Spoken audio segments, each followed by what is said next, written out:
Специализированная помощь доступна всем пациентам. Узнав о ВИЧ, человек испытывает огромный стресс, схожий с потерей близкого человека или когда его подвергают насилию. С такими переживаниями и сильными эмоциями может справиться не каждый, поэтому людям с ВИЧ необходима поддержка. Их нужно принимать такими, какие они есть, и главное – быть рядом, говорят психологи. Бывает, достаточно просто выслушать человека, ведь с установлением диагноза ВИЧ он не меняется.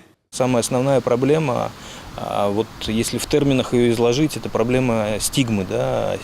Что такое стигма? Это клеймо, это ярлык, да, если дословно переводить, который, в общем-то, навешивается на человека с диагнозом ВИЧ-инфекции. Ну, вот, в обществе считается, что человек, инфицированный ВИЧ, он либо потребитель наркотиков инъекционных, да, он либо гомосексуалист, либо он, ну так скажем, оказывает какие-то сексуальные услуги. Это, к сожалению, сегодня не так. Сегодня мы знаем, что, в принципе, достаточно благополучные люди, достаточно благополучные семьи имеют возможность с этим сталкиваться. Любой ВИЧ-инфицированный может получить консультацию психолога. Пообщаться с ним могут, конечно же, и родственники больного. По закону человеку с ВИЧ не могут отказать в трудоустройстве либо уволить его. Все же чаще всего пациент понимает, что перспектива есть. ВИЧ сегодня считают просто хронической болезнью. Светлана Некрасова, Анастасия Тюрнина, Олег Жуковский, телеканал Юрган.